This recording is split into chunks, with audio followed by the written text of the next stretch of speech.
کہانس نے ابن بریدہ سے، انہوں نے یحییٰ بن یعمر سے روایت کی، انہوں نے کہا کہ سب سے پہلا شخص جس نے بصرہ میں تقدیر سے انکار کی بات کی معبد جہنی تھا۔ میں یعنی یحییٰ اور حمید بن عبد الرحمن حمیری حج یا عمرے کے ارادے سے نکلے۔ ہم نے آپس میں کہا کاش رسول اللہ صلی اللہ علیہ وسلم کے صحابہ میں سے کسی کے ساتھ ہماری ملاقات ہو جائے تو ہم ان سے تقدیر کے بارے میں ان آج کل کے لوگوں کی کہی ہوئی باتوں کے متعلق دریافت کر لیں۔ توفیق الہی سے ہمیں حضرت عبداللہ بن عمر بن خطاب رضی اللہ عنہما مسجد میں داخل ہوتے ہوئے مل گئے۔ میں اور میرے ساتھی نے ان کو درمیان میں لے لیا، ایک ان کی دائیں طرف تھا اور دوسرا ان کی بائیں طرف۔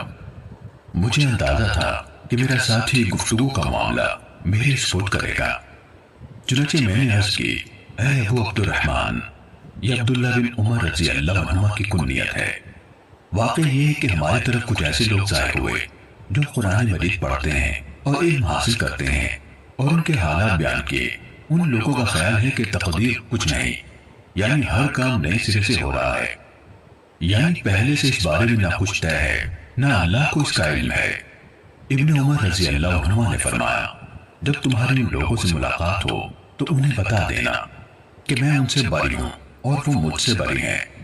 اس ذات کی قسم جس کے نام کے ساتھ عبداللہ بن عمر حلف اٹھاتا ہے، اگر ان میں سے کسی کے پاس احد پہاڑ کے برابر سونا ہو اور وہ اسے خرچ بھی کر دے تو اللہ تعالیٰ اس کی طرف سے اس کو قبول نہیں فرمائے گا یہاں تک کہ وہ تقدیر پر ایمان لے آئے۔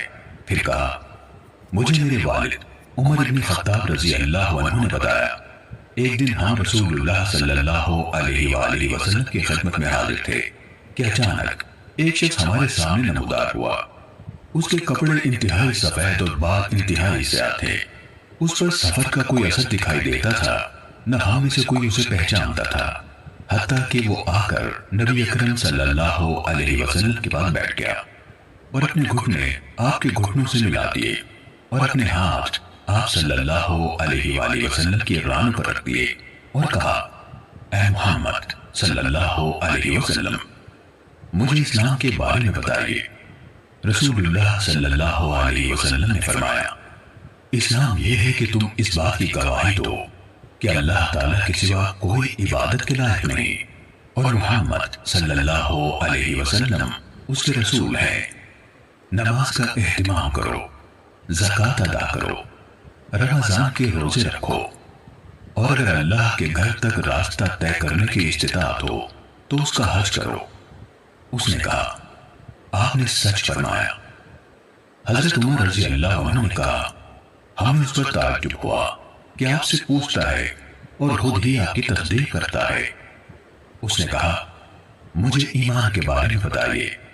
آپ نے فرمایا یہ کہ تم اللہ تعالیٰ، اس کے فرشتوں، اس کی کتابوں، اس کے رسولوں اور آخری دن یعنی یوم قیامت پر ایمان رکھو اور اچھی اور بری تقدیر پر بھی ایمان لاؤ۔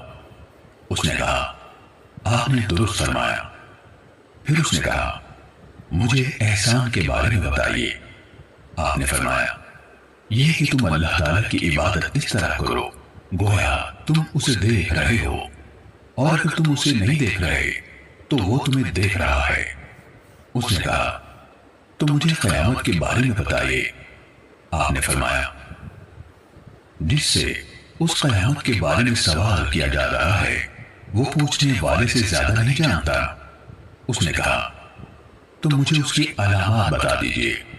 آپ نے فرمایا علامات یہ ہے کہ لونڈی اپنی مالکہ کو جنم دے، اور یہ کہ تم ننگے پاؤں، ننگے بدن، محتاج بکریاں چرانے والوں کو دیکھو کہ وہ اونچی سے اونچی عمارتیں بنانے میں ایک دوسرے کے ساتھ مقابلہ کر رہے ہیں۔ حضرت عمر رضی اللہ عنہ نے کہا پھر وہ سائل چلا گیا۔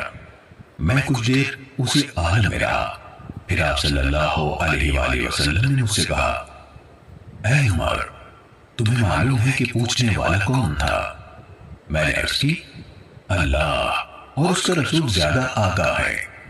آپ صلی اللہ علیہ وآلہ وسلم نے فرمایا وہ جبرائیل تھے، تمہارے پاس آئے تھے، تمہیں تمہارا دین سکھا رہے تھے۔ صحیح مسلم حدیث نمبر 93